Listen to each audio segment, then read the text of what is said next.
Bien, merci beaucoup. Tout d'abord, je vous remercie à tous d'être ici avec moi et très spécialement à Paulina Villanueva, qui fille de Carlos Raúl Villanueva, qui me fait l'honneur de nous accompagner ce soir. Je voudrais commencer cette conférence avec une belle anecdote. Le jour où Carlos Raúl Villanueva a parlé pour la première fois Le jour où Carlos Raúl Villanueva a parlé pour la première fois de son projet La Ciudad Universitaria de Caracas avec Alexandre Calder, celui étonné a répondu: Carlos, ce projet est trop ambitieux. Personne n'arrivera à le mener jusqu'au bout. Si tu y arrives, c'est parce que tu n'es pas humain, tu es un diable. Le jour où Calder est venu voir les résultats, sa première phrase a été « Tu es un diable ». Et c'est de là que Villanueva a été surnommé Carlos le Diable. Et en hommage, Calder lui a offert le siège du diable. Pour cette édition de El Ojo Construye, je vais vous présenter Carlos Raúl Villanueva et son projet en tant qu'architecte révolu curateur pour l'Université centrale de Venezuela. J'ai moi-même fait mes études au sein de cette université et je vous avoue que l'expérience d'être entouré par des œuvres si monumentales a bouleversé ma vision de l'art et de l'architecture.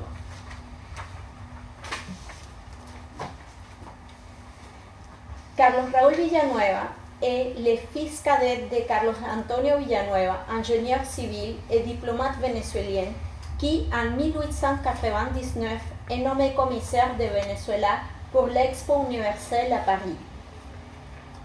C'est aussi ici qu'il a rencontré sa femme, Paulina Stoll, issue d'une famille importante française. En 1896, Carlos Antonio Villanueva est transféré au consulat de Venezuela à Londres, où naîtra donc Carlos Raúl Villanueva en l'année 1900. Quand Carlos a 7 ans, la famille rentre à Paris. Carlos Raúl fait ses études au lycée Condorcet et en 1922 va intégrer l'École nationale supérieure des beaux-arts pour faire l'architecture. Il obtient son diplôme en 1928 et la même année part pour Venezuela. Il s'installe un an après. Je voudrais vous montrer à quoi ressemblait Caracas au moment que Carlos Raúl arrive. Ouais.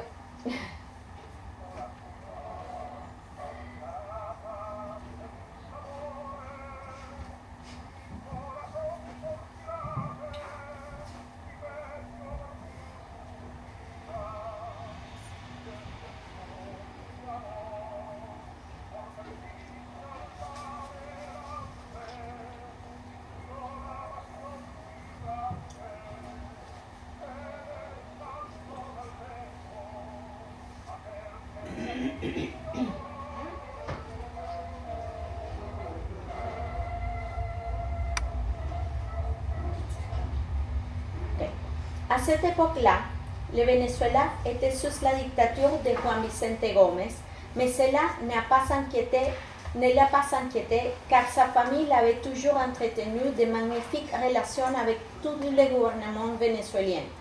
C'est aussi pour cela que dès son arrivage, il commence à travailler au Ministerio de Obras Públicas. Personne n'aura pu imaginer en ce moment le rôle vital qu'il jouera en tant que protecteur des arts et des artistes, à l'image des grands mécènes de la Renaissance.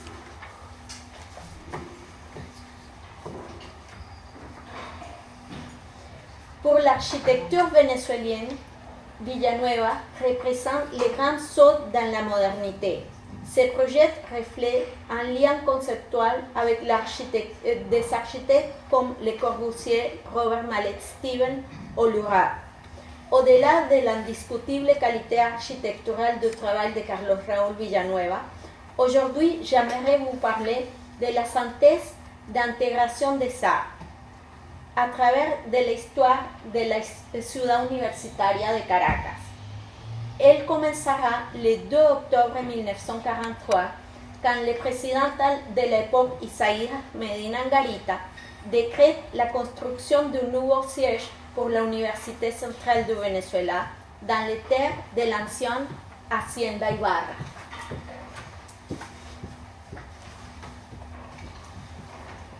À la fin de la Deuxième Guerre mondiale, l'art latino-américain connaît une extraordinaire rénovation.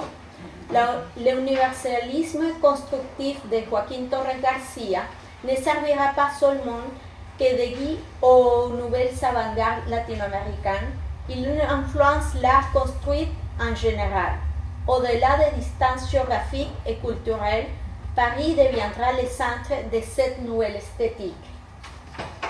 Sous la direction de Carlos Raúl Villanueva, le projet de l'université se développe entre Caracas et Paris, car même s'il s'agissait d'artistes vénézuéliens, la plupart d'entre eux habitaient à Paris, soit pour faire des études, sinon pour expérimenter avec de nouvelles formes et de techniques artistiques dans les réputés ateliers français. Les artistes vénézuéliens sont arrivés à Paris quand l'évolution culturelle de la libération change toutes les conceptions politiques, sociales et culturelles. Ces idées vont donner naissance à une nouvelle relation de l'individu avec son contexte esthétique. Pour Villanueva, il était clair que seulement l'art abstrait pouvait complémenter l'architecture moderne. Il ouvre donc les portes de la ciudad universitaria de Caracas à l'abstraction et offre du support à toute une nouvelle génération d'artistes talentueux. Il y a aussi la galerie Denis René, qui a un rapport privilégié avec l'Amérique latine et les mouvements d'abstraction géométrique. Denis René publie au Venezuela un album de Vasarely qui fait écho à l'expérience architecturale de peintre avec l'architecte Carlos Raúl Villanueva.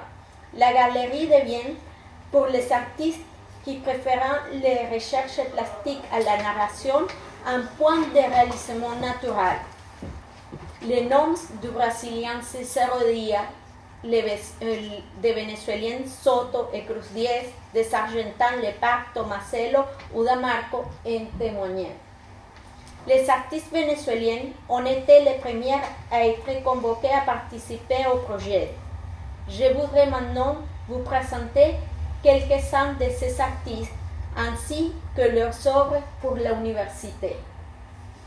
Mateo Manaure, il a participé au projet artistique avec plus de 15 murales abstraites géométriques. Pascual Navarro, Armando Barrios, Alejandro Otero. Le jeune Alejandro Otero déclare en 1951 « Nous naviguons avec le vent qui vient de Mondrian, et Mondrian sera le point de départ de la peinture moderne vénézuélienne. » Alirio Ramas, Carlos González Bojan, Osvaldo Vigas, Jesús Rafael Soto. Ce sont Vasarely et Denis René qui introduisent Soto et Carlos Raúl Villanueva. Denis René disait « Je me souviens avoir entendu Vasarely dire à Villanueva « Vous ne connaissez pas votre compatriote, c'est un génie !» Et on peut lire dans les mémoires de Carlos Cruz Diez, Vivir en el arte, en 1957, quand Soto est arrivé à Caracas, il venait à mon studio pour travailler tous les jours, sur des croquis et des esquisses d'œuvres telles que celles pour Alfredo Bulton et la Ciudad Universitaria de Caracas. Son exposition au Musée des Beaux-Arts, parrainée par Carlos Raúl Villanueva, a eu un grand impact et l'admiration des artistes parce que leur travail n'était pas encore connu au Venezuela. En 1957, un de ses œuvres rejoint le bâtiment de la faculté d'architecture, un travail en fer qui a été considéré comme un avance au pénétrables. Okay. Miguel Arroyo, qui, en plus de son travail artistique, a été pionnier de la muséologie au Venezuela en dirigeant jusqu'en 1976 le Musée des Beaux-Arts de Caracas, construit justement par Villanueva. Plusieurs de ces artistes vénézuéliens avaient été contre les enseignements de l'école des Beaux-Arts à Caracas. Ils ont donc quitté le Venezuela pour Paris et ont fait partie d'un groupe que l'on appelait les dissidents, los disidentes. Composé d'artistes comme Pascual Navarro, Alejandro Otero, Mateo Manaure, Luis Guevara Moreno, Carlos González Bogen, Narciso de Burgh, Germán Hermini, Rubén Núñez, Dora Harsen, Aimé Battistini. Et à la tête intellectuelle de ce groupe était l'étudiant de philosophie J.R. Guillén Pérez. Ils ont publié un magazine paru en 5 numéros. Le premier est sorti en 1950. Les propositions des artistes tournaient autour de l'art abstrait. Ils se sont opposés à toute représentation de la réalité. Pour cela, ils se sont focalisés dans des problématiques nettement plastiques où rien n'était plus important que la couleur, la lumière, les textures, la composition, les constructions formelles et les matériaux. En autres termes, ils ont rejeté toute suggestion ou évocation de la réalité. De cette façon, ils ont voulu introduire l'art vénézuélien au courant international, plus en harmonie avec les temps et plus universel. Bientôt, ces peintres vénézuéliens ont commencé à produire des œuvres originales encadrées dans les références de l'abstraction géométrique. Cependant, Villanueva a dû faire quelques concessions aux artistes figuratifs tels que Héctor Poleo ou le puertoricain Pedro León Castro. Pour ses œuvres, il choisit comme emplacement des lieux plus privés dont l'accès au public est très limité, mais ce sont des lieux d'une grande importance, le bureau de directeur ou la salle de conseil universitaire. Très différent est le cas de Francisco Narváez, avec qui les lie une grande amitié et ont une histoire de collaboration de longue date. Francisco, hors des jeunes vénézuéliens, Villanueva a invité à se joindre au projet aux plus élevées valeurs de l'art plastique international du moment. Les relations avec la plupart des artistes qui ont participé au projet étaient en grande partie épistolaires. Le projet d'art a été géré depuis Paris à travers des dessins et photographies envoyés par Villanueva. Il est important de noter que Villanueva a pris des années à écrire les idées et les théories qui soutiennent son travail. Mais Villanueva n'était pas particulièrement doué pour l'écriture.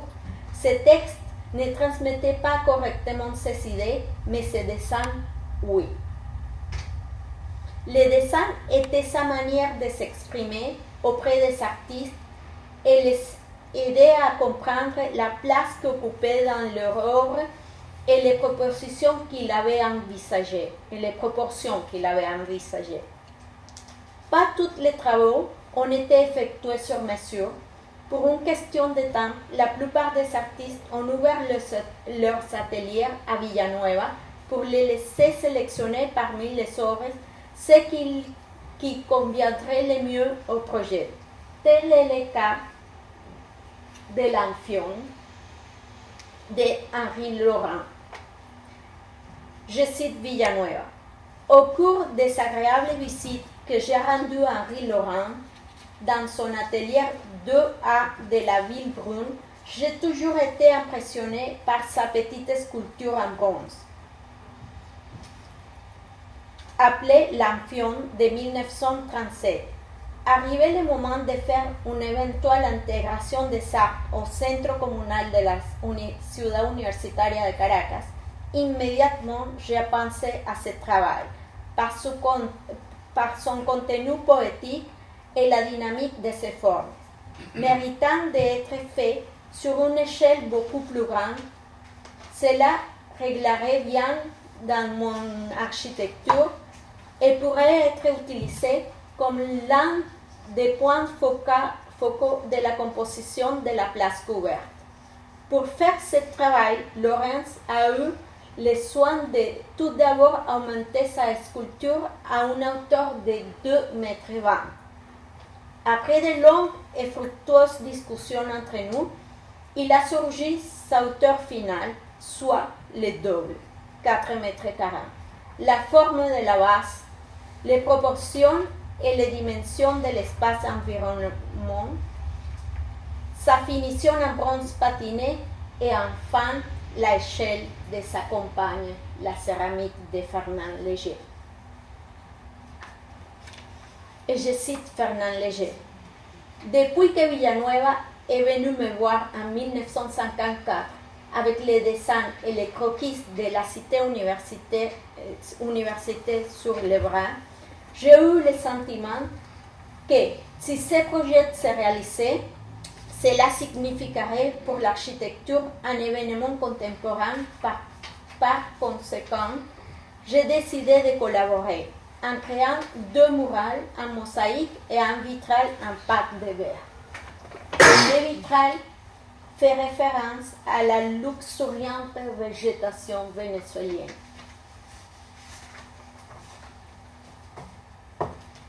Sophie Tower Art. Pendant les années 30, Sophie et son mari ont établi leur résidence près de Paris. Ils ont rejoint le groupe Cercle Carré fondé par Joaquín Torres Garcia. Antoine Pechner, avec dynamisme en 30 degrés, qui a comme toit de fond un mural de Vasarely. André Bloch, fondateur du magazine L'architecture d'aujourd'hui et l'art d'aujourd'hui, tous deux étaient un très important espace de diffusion de l'art et l'architecture moderne. Dans les années 40, il a commencé à travailler la sculpture animée par Henri Laurent, guidé par l'idée d'intégration entre l'art et l'architecture. Il a réuni des artistes et des urbanistes dans le groupe Espace afin de promouvoir ces disciplines comme des phénomènes sociaux. Wilfrido Lam, Baltasar Lobo et enfin Alexandre Calder. Villanueva et Calder se sont connus par l'intermédiation de CERN en 1951 et en 1952, ils se sont rencontrés ici à Paris pour discuter du projet. Alors que Villanueva proposait à Calder de faire sa sculpture pour le plafond de la salle qui mène à l'amphithéâtre, celui-ci refusait. Il insiste pour travailler dans l'amphithéâtre même. Villanueva a donc embauché Boll, Berenek et Newman de Massachusetts aux États-Unis pour leur travail d'ingénierie acoustique. Ainsi, on était suspendu au plafond et sur les parois latérales de grandes formes rondes et ovales placées avec précision pendant qu'un orchestre jouait sur les scènes pour calibrer l'acoustique de façon exacte. Cette salle a été classée dans les années 80 comme l'un des 5 salles avec la meilleure acoustique au monde, un titre qu'elle garde encore aujourd'hui grâce à l'incroyable synthèse de art, architecture et technologie. En décembre de 1953, à la demande du gouvernement français, les œuvres ont été exposées au Musée d'art moderne de la ville de Paris. Mais, en raison de l'échelle monumentale des pièces, ils n'ont pu montrer que des croquis ou des modèles. C'était la seule occasion pour la plupart des artistes d'apprécier l'ampleur du travail dans son ensemble. Quelques semaines après la fin de l'exposition, les travaux ont été expédiés au Venezuela. Seulement Calder et Vasarely ont pu y voyager pour connaître les résultats mis en forme à l'université.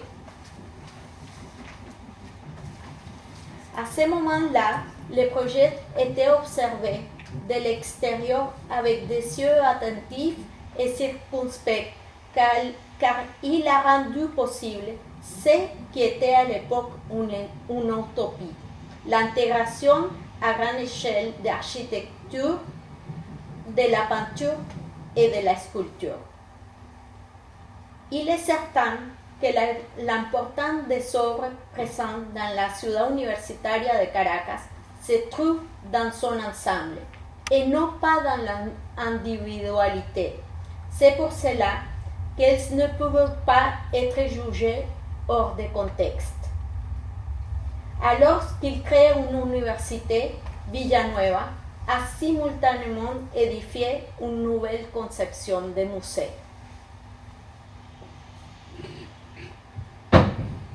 Et je cite Villanueva.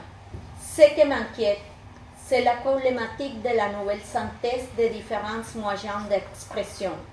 C'est pour moi une aspiration de reconduire l'architecture, la peinture et la sculpture à une cohésion intime, inextricable et significative. Les mouvements de art en craft et l'art nouveau sont précisément les premières réponses partiellement correctes, mais en tout cas sincères et vigoureuses aux problèmes épineux du point de vue moral et esthétique de la séparation des arts.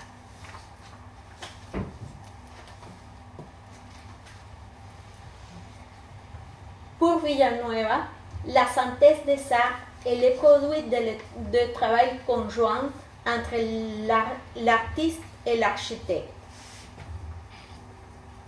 Ses références sont l'architecture brésilienne et les muraux mexicains, mais il se fixe comme but de résoudre ce qu'il considère comme problématique dans ces deux expériences. Quand il s'agit de l'architecture brésilienne, spécifiquement de Brasilia et Sao Paulo, les grands espaces ouverts et l'échelle monumentale la rendent, selon Villanueva, inhumaine. Raison pour laquelle il part de l'espace intérieur avec une conception intimiste, à la mesure de l'échelle de l'homme. Quant au muralisme mexicain, pour lui, le problème de l'intégration n'est pas résolu. Il pense que les artistes mexicains se sont limités à la juxtaposition décorative qu'on connaît depuis la Renaissance. Pour Villanueva, la couleur, la texture,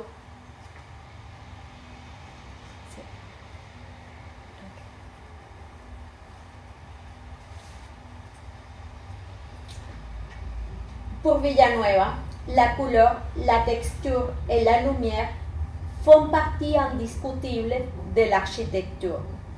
Et c'est avec le jeu de ces trois éléments qu'il a conçu le merveilleux espace de la ciudad universitaria de Caracas, où l'espace vit avec la couleur et la texture et la lumière. Les moyens d'expression spécifiques de l'architecture sont l'espace intérieur, l'espace fluide, l'espace utilisé et comme il est apprécié par les gens. La synthèse des arts est l'aboutissement des rêves de l'homme moderne.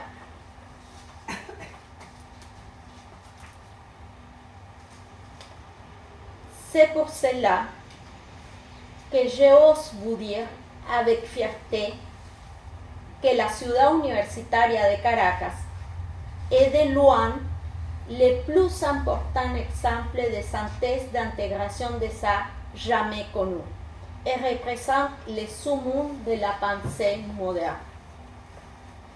L'aboutissement de Villanueva ne réside pas seulement dans le choix d'artistes et des œuvres, mais aussi dans l'emplacement concerté d'entre eux afin de maintenir l'indépendance de chaque structure et à son tour une interaction régulée. Son caractère très diplomatique a permis une collaboration entre le politique et l'artistique afin de réaliser son projet tel qu'il l'avait imaginé. Avec quelques concessions, certes, mais en rétrospective, une organisation et une cohésion remarquable. Visiter la ciudad universitaria de Caracas est en grande partie explorer l'évolution artistique et conceptuelle de la pensée de Carlos Raúl Villanueva. Il a créé le pont avec les avant-gardes de son temps pour intégrer de façon fonctionnelle l'art dans la vie quotidienne.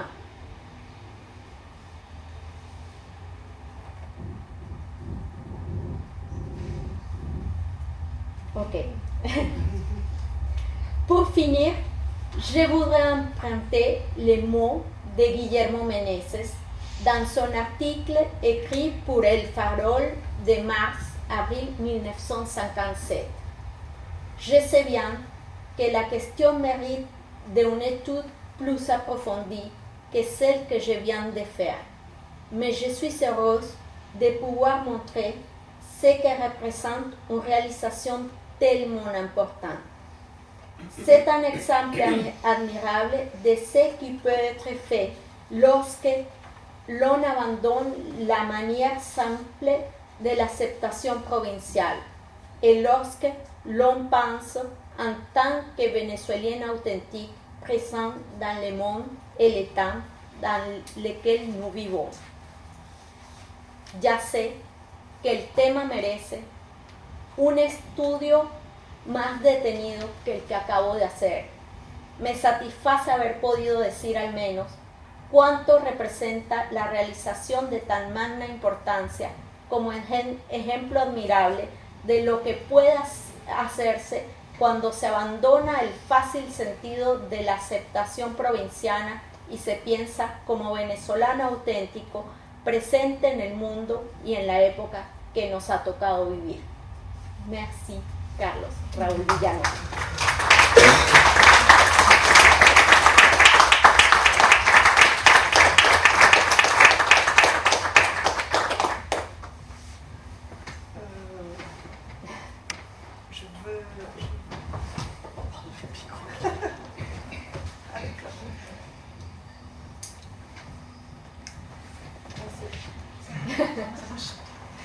Merci Léonore. Bon, j'aimerais savoir s'il y a des questions sur la salle ou des témoignages. Je ne sais pas, peut-être madame. Ça doit être émouvant de parler de l'œuvre de votre père.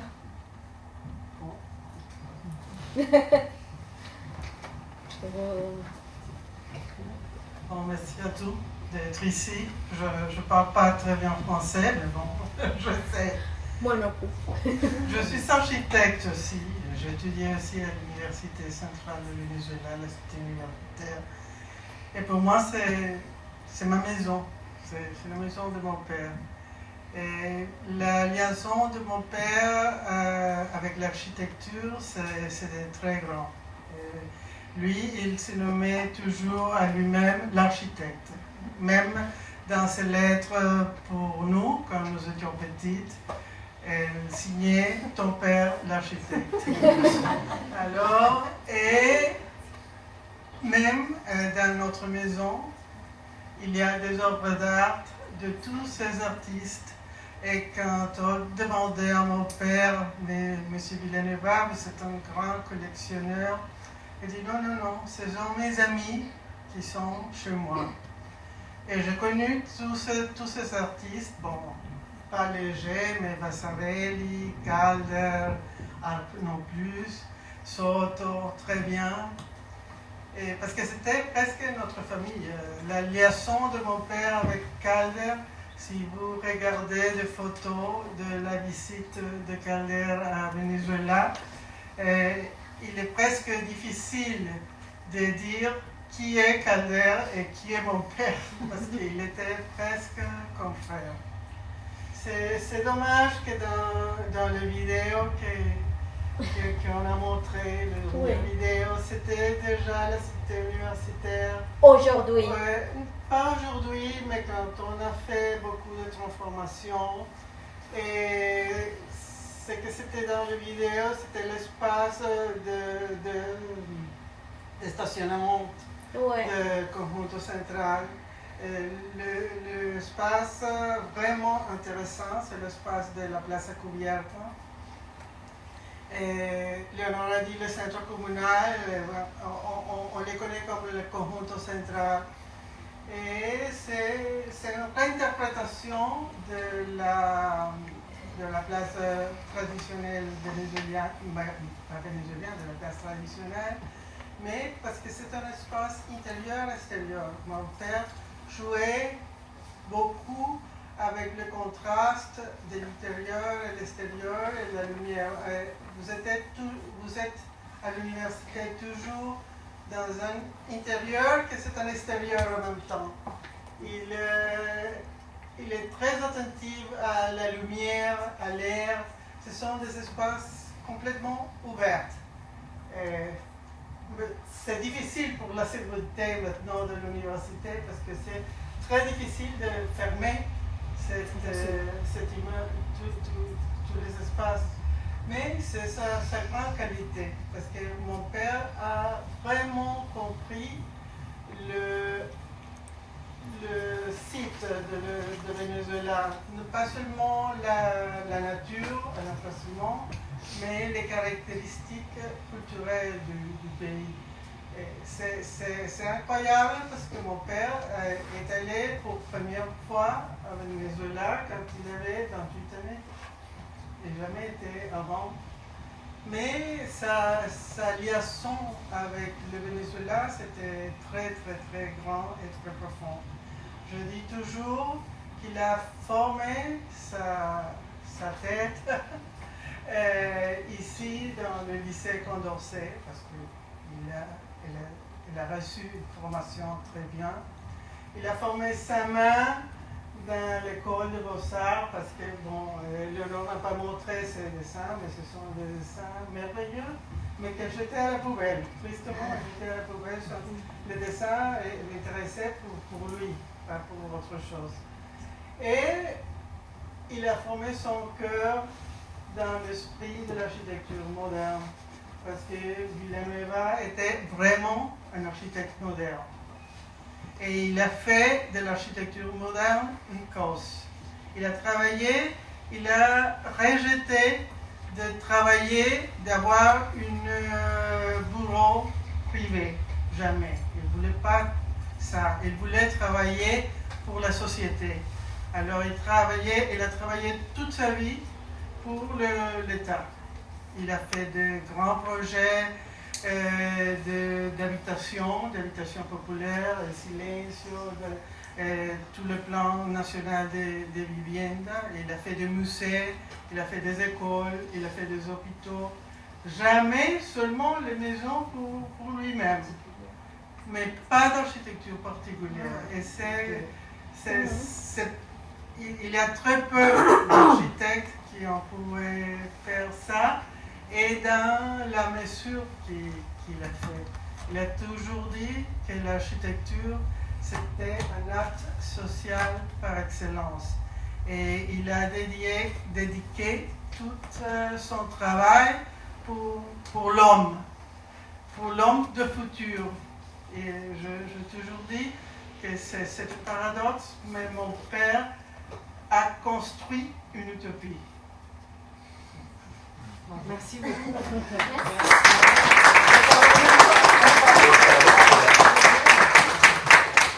C'est ça, je ne peux pas parler français.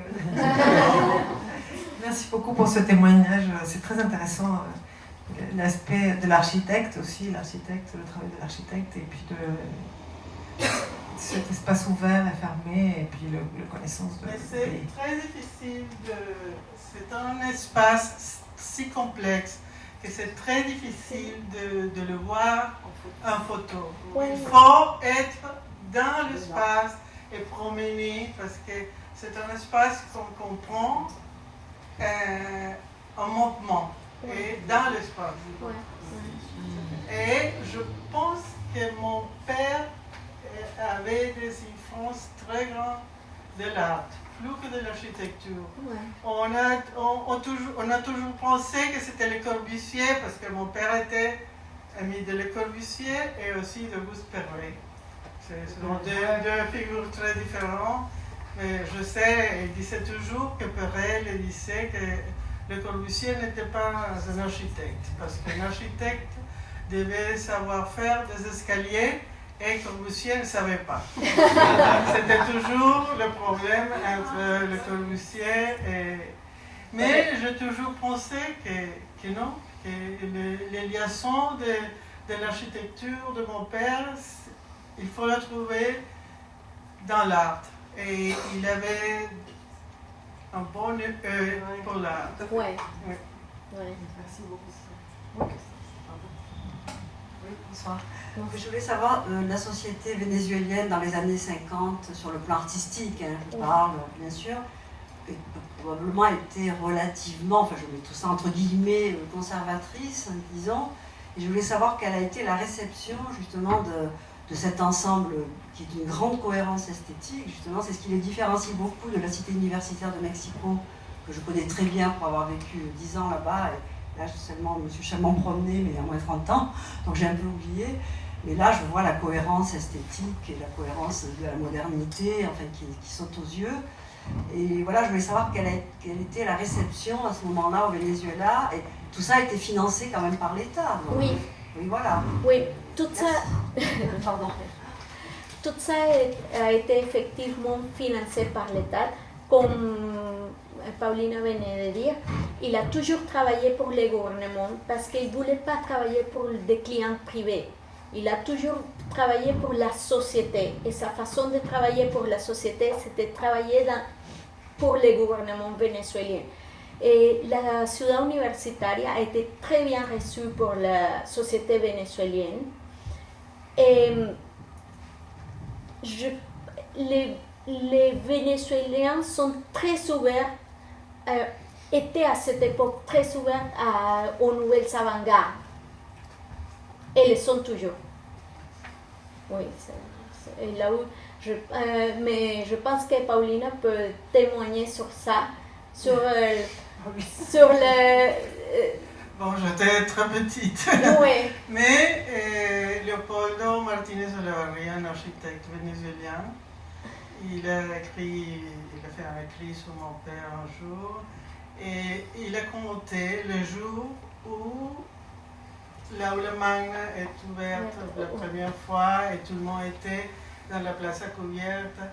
Il dit personne sortait de ça. Et c'était très tard la soirée et personne ne croyait pas c'est ce qu'il arrivait à voir. Oui. Mon père a fait ça très tranquillement, sans dire beaucoup. Même il a fini l'Aula Magna quand était le gouvernement, pas le gouvernement, la dictature de Marcos Pérez Jiménez. Et on a parlé avec Pérez Jiménez, on lui a dit, vous savez, Villanueva c'est un fou, il fait des choses complètement fous à l'université, il faut que vous alliez pour voir ce qu'il a fait avec un artiste américain, que c'est un fou aussi, qui s'appelle Calder. Alors Pérez Jiménez est allé pour voir, et les platillos de Calder étaient par terre. Alors Pérez Jiménez a demandé, qu'est-ce que c'est ça? Alors mon père, qui était très habile, il a dit, ça c'est fonctionnel. Alors, Père Jiménez a dit, bon, alors si c'est fonctionnel, ça va. Mais Père Jiménez, il ne comprenait pas. Si vous regardez toutes les informations dans les journaux pendant la construction de la cité universitaire, il ne parlait pas de ça. Pas de mon père, même pas de mon père. Ouais. Il avait des ministres de ça, et mon père travaillait avec les artistes, avec des lettres, comme ça. Même aujourd'hui, quand il y a maintenant pas beaucoup de monde, mais c'est difficile à croire que ça s'était construit dans les années 50. Oui. C'est un défi. Gio-Ponti, pas de la cité universitaire, avec la maison. pour le 23 de enero, Gio-Ponti a écrit, bon, c'est ce qu'on fait à Venezuela maintenant, c'est ce que fait Villanueva, c'est la ville moderne, c'est ce qu'on ne peut pas faire en Europe. Ouais. Et même tous ces artistes, ce sont ces premiers travaux de cette importance. Mais j'ai l'habitude de dire entre mes amis que la cité universitaire vénézuélienne et Caracas était vraiment l'aboutissement de la pensée moderne. Quand on veut regarder une ville Art déco, Art nouveau, c'est New York, mais Venezuela et Caracas en particulier, et surtout l'exemple de l'université, c'est vraiment l'aboutissement de la pensée moderne. Et Niemeyer avait vu ça avant de construire Brasilia, par exemple? Et non, c'est postérieur. Oui, Niemeyer l'a vu, mais... Il y a des photos de mon père avec Niemeyer dans la cité universitaire. Mais Niemeyer, c'est très différent. C'est très différent. C'est l'opposite à mon père. Mais c'est ça que j'ai essayé d'expliquer quand je dis... Il y a différentes façons d'être grand. Oui. Heureusement. Oui. Parce que Niemeyer a cherché plutôt la grandiosité, a oublié l'échelle humaine. Et ça qui est merveilleux de l'architecture de Villanueva, c'est qu'elle a toujours pensé aux gens et à la personne qui allait utiliser les espaces et comment on allait s'en servir d'eux. C'est très bien, c'est très perceptible à El Silencio, ça. Oui. Qui sont vraiment des logements bien faits, bien conçus. Et il faut dire que mon père a fait un travail ici à Paris en 1937 à l'exposition. Ah oui, bien sûr. Et dans cette exposition, il y avait presque tous les artistes qui après. Oui. Et de ce moment-là, mon père a resté 1 an à Paris pour faire le pavillon de Venezuela et pour faire des études en urbanisme. Et à ce moment-là, il a connu très bien José Luis Serre, qui après, et Calder était dans cette exposition, dans le pavillon espagnol de la République espagnole, avec la fontaine de Mercurio. Et c'est tout un moment. Oui, c'est ça. C'est tout un moment. Et bien, Paris a permis à toute cette génération de se rencontrer ici. Ils ont fait ça qu'ils ont fait pour ça.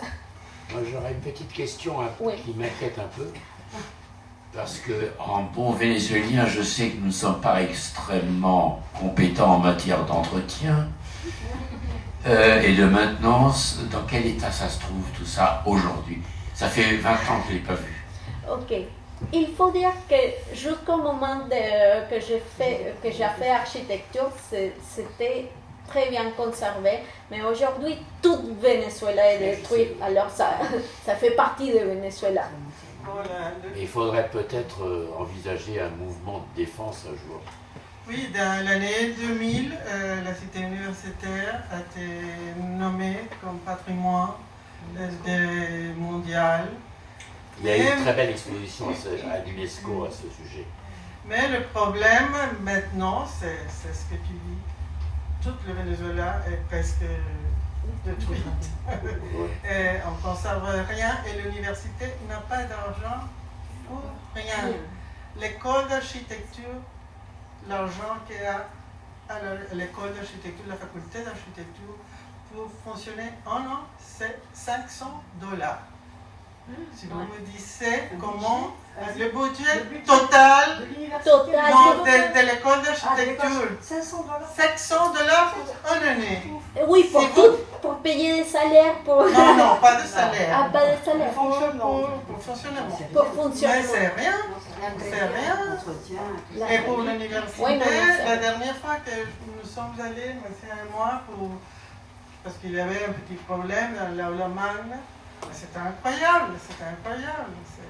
Mais il est bien construit, parce que par l'université a passé dans les années 70, les révoltes universitaires,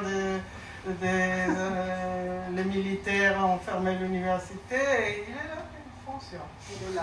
Parce que c'est du béton quand même. C'est du béton.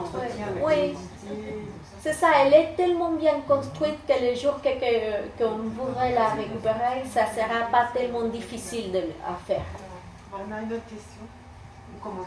Non, c'est pas une question, mais c'est, je dis, c'est en général quand on dit que Villanueva a travaillé pour le gouvernement vénézuélien, c'est pas la façon des architectes aujourd'hui qui font les grandes œuvres, mais c'est plus à l'échelle d'un employé d'un ministère d'œuvre publique.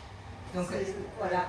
Donc, si il n'avait pas un bureau particulier, il était travailleur.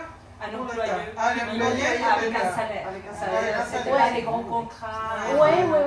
Il n'avait pas un bureau privé. Non, il était un employé public et même les jours que j'ai vu Paulina pour parler un peu de cette conférence, elle m'avait raconté que dans les années 70, je pense, ils allaient donner une médaille à le plus ancien employé public au Venezuela. Et c'était entre la personne qui s'occupait d'ouvrir la porte au ministère des Relations Extérieures et Villanueva, parce que Villanueva avait travaillé pour le gouvernement depuis... La médaille d'or. Oui. Mais ils ont donné la médaille à le monsieur qui ouvrait la porte et non pour mon père. Oui. C'est le portier qui a gagné la médaille. Je ne sais pas s'il y a des questions derrière, par là. Sur, J'ai une curiosité. Oui. Est-ce qu'il a fait un voyage à Barcelone pendant sa jeunesse, dans l'architecture de Gaudí, sur l'intégration de l'artisanat, la construction, non pas pour l'aspect formel, mais oui pour l'aspect de la mosaïque, le travail des volumes, je ne sais pas. Est-ce qu'il est allé à Barcelone? Vous connaissez Gaudí? Gaudí. Gaudí, oui, beaucoup, elle aimait beaucoup Gaudí. Ma mère toujours racontait que quand elle voyageait, quand elle était jeune, elle allait à Barcelone avec son père, qui était vénézuélien, mon grand-père. Mon grand-père lui montrait l'œuvre de Gaudí et lui disait, regardez ça, c'est l'œuvre d'un architecte fou. Et quelques ans après, quand elle s'est mariée avec mon père, et elle est allée à Barcelone avec mon père lui disait, regarde les œuvres de cet architecte, c'est un génie. C'était un peu le fou. Bon, la céramique, la plupart de ces murailles sont faits ici à Paris. Ouais. Ils sont faits ici à Paris. Bon, ils devaient être très durables, mais maintenant, le grand panneau mosaïque de la façade de la faculté de l'école d'architecture, que c'est d'Alejandro Otero, le mosaïque commence à tomber. Et quand il commence à tomber ça commence à pousser et ça c'est dit. Je pense que c'est la part plus difficile à conserver. Je voudrais ajouter quelque chose sur Gaudí. J'ai trouvé dans un des écrits de Villanueva quand ils parlent de la synthèse des arts, ils disent que Gaudí a été un des seuls à arriver à faire une vraie synthèse des arts, mais que c'était une exception différente parce qu'il était en même temps architecte et artiste. Il n'a pas choisi des artistes pour l'intégrer à son architecture. Il a fait tout. Et il a dit, génie comme ça, on ne va pas trouver 5 ans dans l'histoire. Et la synthèse des arts doit se faire entre les architectes et les artistes. C'est dommage parce que tu n'as pas montré le plan qu'a fait mon père. Parce que je ne l'ai pas trouvé. Dans le livre de Cyril Moholy-Nagy. Non, je ne l'ai pas. Il est là parce que mon père a fait un plan de 7 mouvements pour tout le conjunto central, avec le point où elle voulait et qu'est-ce qu'il voulait avec les œuvres. Alors, elle-même a cherché d'autres artistes pour faire ce qu'il voulait, parce qu'il disait toujours, c'est moi le maître, le directeur d'orchestre. Et il disait aux artistes ce qu'il voulait. Et il discutait, mais il avait un plan. C'est pas... quand nous avons fait une exposition au Musée d'art contemporain de Caracas, dans les années 88-89, Sofia Rangel, qui était la directrice du musée, a dit, bon, c'était une grande exposition, elle dit, bon, je veux une des œuvres de l'université dans le musée. Alors on a pensé dans les bergères de l'ouvrage d'art. Et bon, on a sorti le permis de l'université, on a fait tous les travaux pour amener le bergère du Moage. Et quand on était en train de le déplacer, c'était impossible. Mon père l'a fixé au sol pour que personne ne bouge de là. Pour le bouger de ça, parce que c'était le site exact où elle voulait. On a amené le Persner, c'était plus facile. Merci beaucoup. Oui, une dernière question, je pense.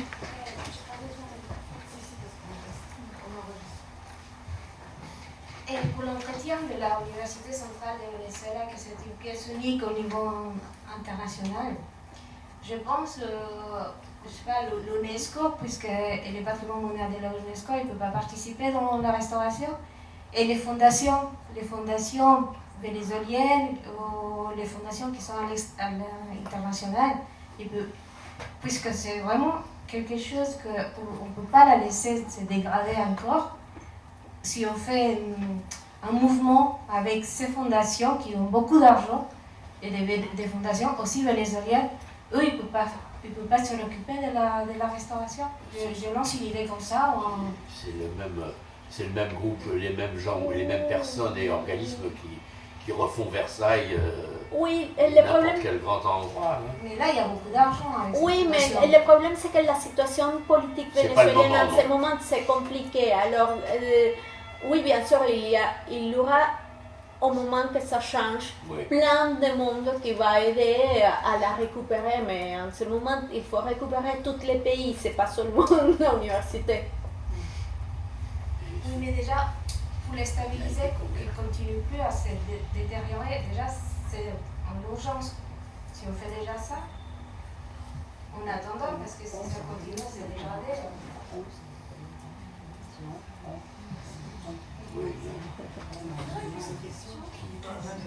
Oui, je voulais dire qu'au Venezuela, c'était un grand pays producteur de pétrole à l'époque. Alors donc, il y a quand même des grandes sociétés qui ont des moyens énormes.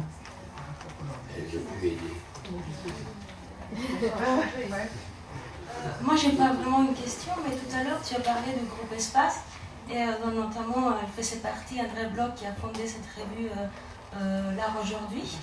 Je voudrais savoir quel était un peu le lien d'amitié, ou je sais pas pourquoi le choix d'André Bloch pour participer au projet de la synthèse des arts de cette université, ou s'il y a des anecdotes, je sais pas, quelque chose lié à André Bloch. Des anecdotes, il doit exister 400. La vérité, c'est que Villanueva a choisi ça il a eu un choix très instinctif. Et c'était ses amis un peu qui ont participé au projet.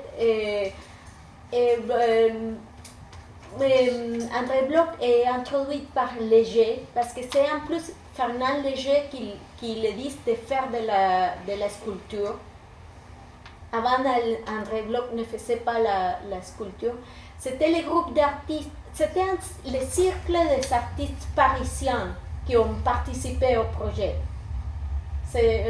Pourquoi André Bloch? Parce qu'André Bloch faisait partie du cercle des artistes abstraits parisiens. Il y avait une liaison, pas d'amitié comme Ouais. dans le cas de Calder ou d'autres artistes, mais il y avait une liaison de mon père, même à l'exposition qui s'est faite l'année passée à le musée Fernand Léger à Biot. Il y a les œuvres de la cité universitaire qui étaient là. Et même mon père a participé dans un colloque des intégrations de les arts à Royaumont, ici en France. Et on a dans notre archive toutes les transcriptions des interventions de tout le monde, parce que le monsieur qui a fait tout le secrétariat du colloque est mort. Et avant de mourir, Jérôme Kist. Avant de mourir, il a envoyé tous ses écrits pour mon père. Il y avait aussi des écrits d'André Bloch. Quelle est la surface Wow. de l'ensemble? La superficie. Je pense avoir lu que 50 hectares. 50 hectares. Ah, ouais, c'est Oui. considérable. Oui. C'est grand. Oui, c'est super grand. Merci beaucoup. C'était très très spécial. Merci à Pauline. Très mal de nous reparler de ce matin. C'est vraiment extraordinaire. Je voudrais faire une toute petite finition additive. Je vous invite à tous jeudi soir au vernissage à la galerie Denis René, au vernissage de l'exposition de Louise Millet, qui nous a fait l'honneur d'être ici aussi parmi nous. Alors, j'espère compter avec vous. On vient. Merci beaucoup.